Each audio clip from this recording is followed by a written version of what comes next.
And eto naman guys, no, marami pang opportunities yung nag-aantay sa inyo.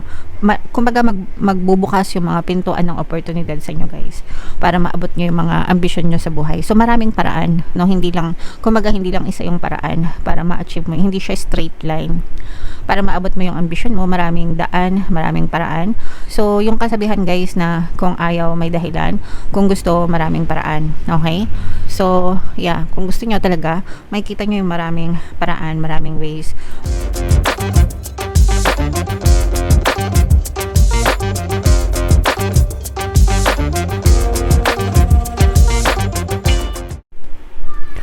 Hello guys, hello Cancer, welcome back to Pinoy Pixie Tarot. Ang pamagat ng episode natin for tonight is story mo ba to? Ito isang timeless reading mga kapixie para sa Cancer, Sun, Moon, Rising Sign, and Venus. Sa reading na to guys, titingnan natin where you are right now, mga potential and challenges nyo, what you need to focus on mga kapixie, yung past, present, and future energy nyo, mga suggested approach, and yung potential future ng story nyo. So shuffle natin to guys.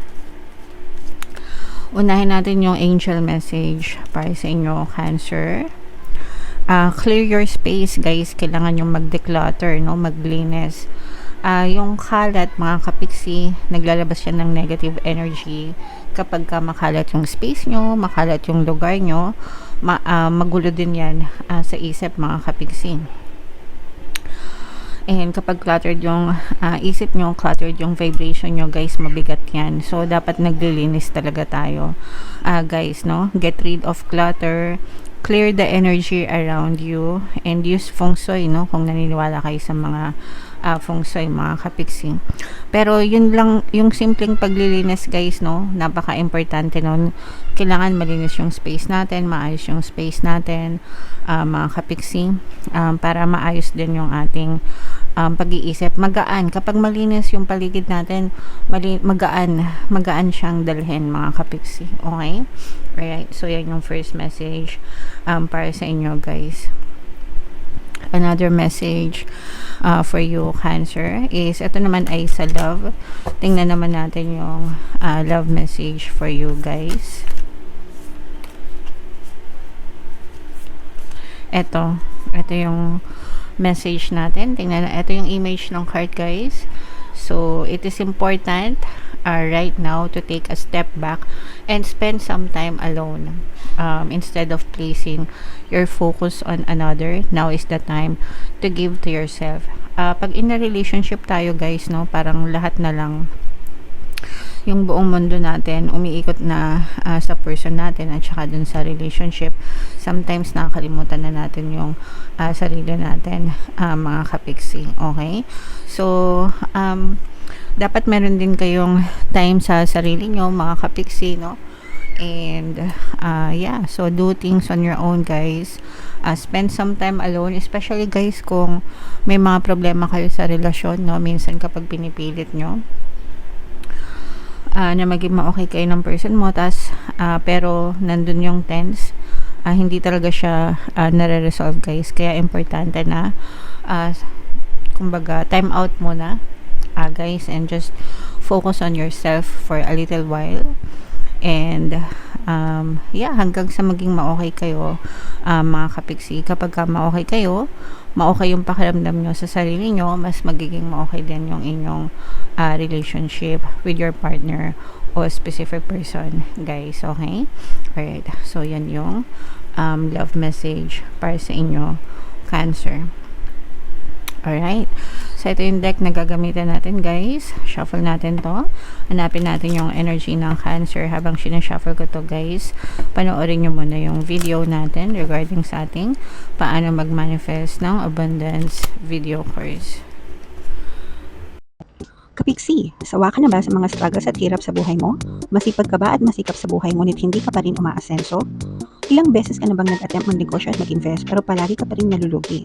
Sa pagkakataon na ito ay maaaring may subconscious beliefs ka na nagiging balakid sa iyong pag-unlad at pagyaman. Introducing, paano mag-manifest ng abundance video course.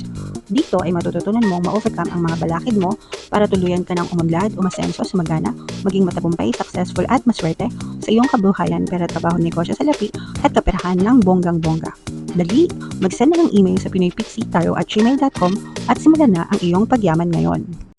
Alright, so sa lahat ng gusto mag-avail ng course guys, meron tayong paano mag-manifest ng abundance video course, paano mawala ang third party at magkaroon ng harmonious na relationship, paano pabalangkin si ex revise breakup. Sa mga interesado guys, mag-send lang kayo ng email sa pinoypixie@gmail.com.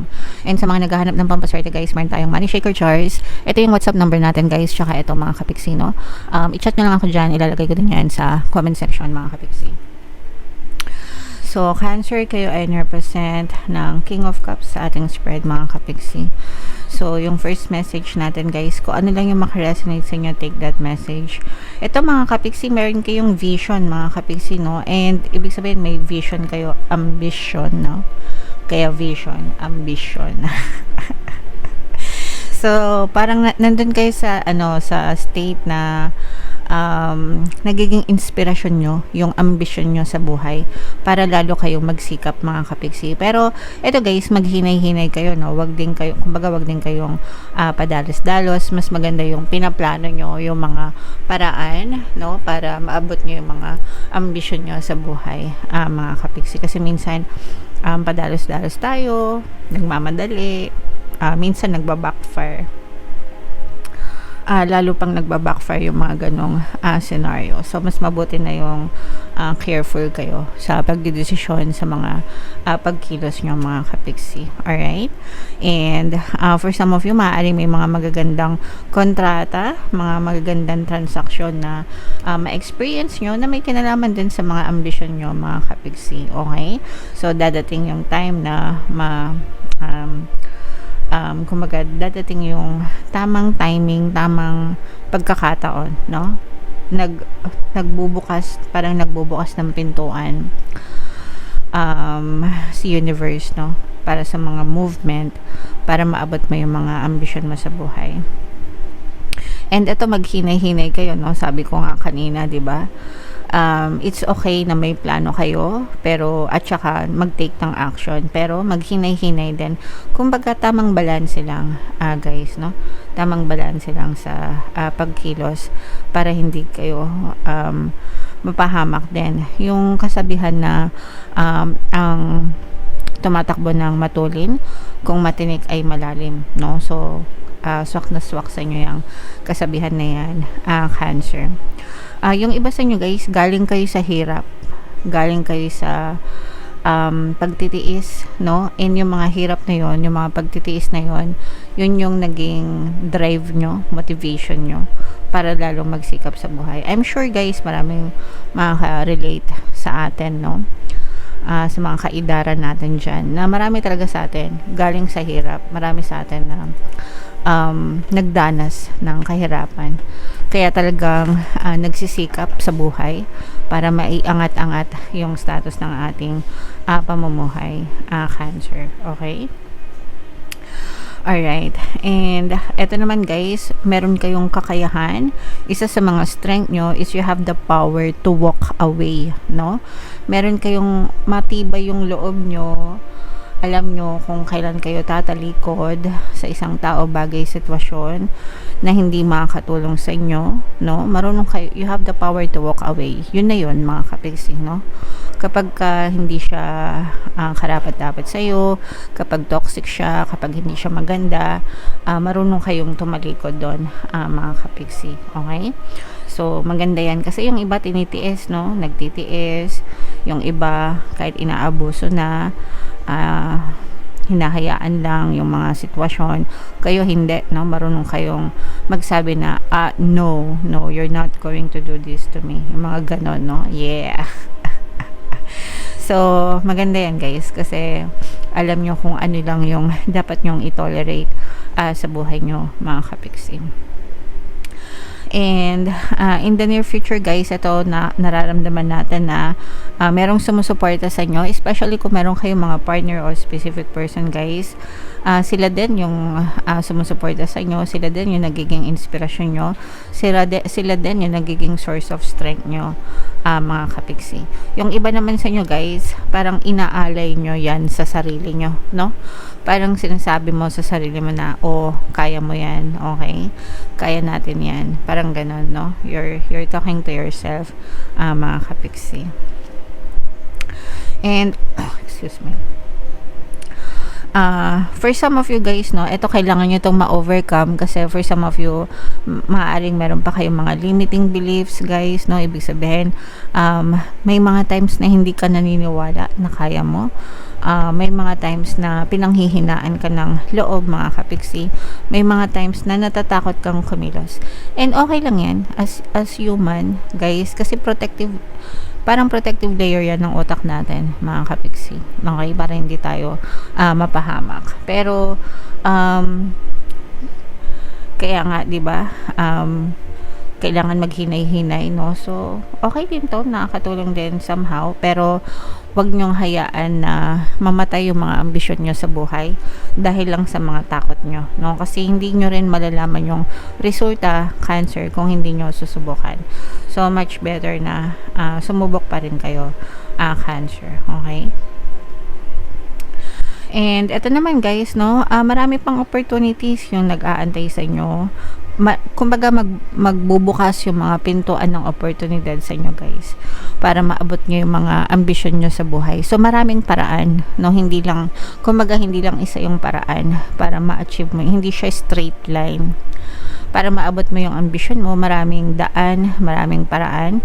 So, yung kasabihan guys na kung ayaw may dahilan, kung gusto maraming paraan. Okay? So, yeah, kung gusto nyo talaga, makikita nyo yung maraming paraan, maraming ways para maabot nyo yung mga ambisyon nyo. And si universe mismo yung nagle-layout sa'yo ng option. Ito pwede mong gawin, ito pwede mong itry, ito ganito, ganyan, mga ganon. Guys, okay? And eto guys, you are also being reminded na you have to patiently wait, no, para sa success, para sa tagumpay mo, kasi lahat ng bagay na mapagtatagumpayan natin, meron yan kasamang patience, no, or kailangan ng mahabang pasensya bago tayo sumakses sa buhay natin. So kailangan nyo yun, mga kapiksi, okay? So wag kayong matad, wag kayong magmadali, mga kapiksi. Kailangan nyo ng mahabang pasensya, guys. And ito magiging very sulit yung paglalakbay nyo, mga kapiksi, kasi kayo yung makikinabang na to in the future guys. Lahat ng pinapangarap mo sa sarili mo, matutupad mo, Cancer, okay?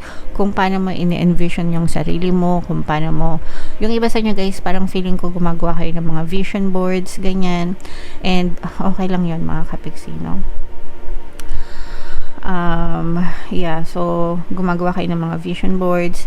Malayo pa talaga guys yung mararating nyo, so tuloy-tuloy nyo lang yan, mga kapiksi, okay? So achieve niya mga goals nyo, mga desires nyo, Cancer.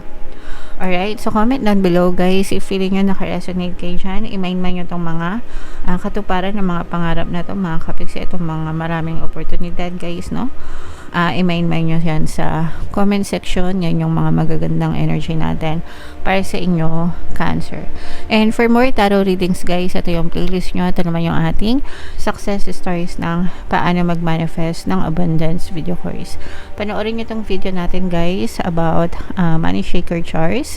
Thank you for liking, sharing, and subscribing. See you next time guys. I love you all. Have a nice day. Bye-bye.